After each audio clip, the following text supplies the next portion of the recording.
तो hi guys, ये मेरा ज़िंदगी का सबसे पहला फर्स्ट ब्लॉग है और आप लोग देख रहे हैं।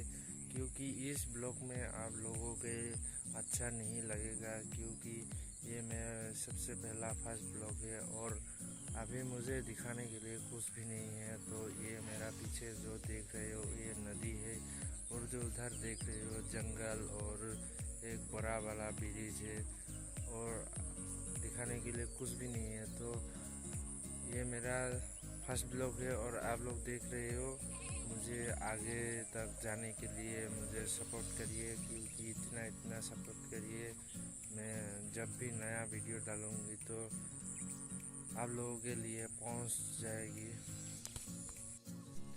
तो गाइस, मुझे इतना सपोर्ट करिए, क्योंकि मैं आगे तक जाने के लिए तो मेरे चैनल को सब्सक्राइब करिए और बेल आइकन को दबा लेना, क्योंकि मैं जब भी नया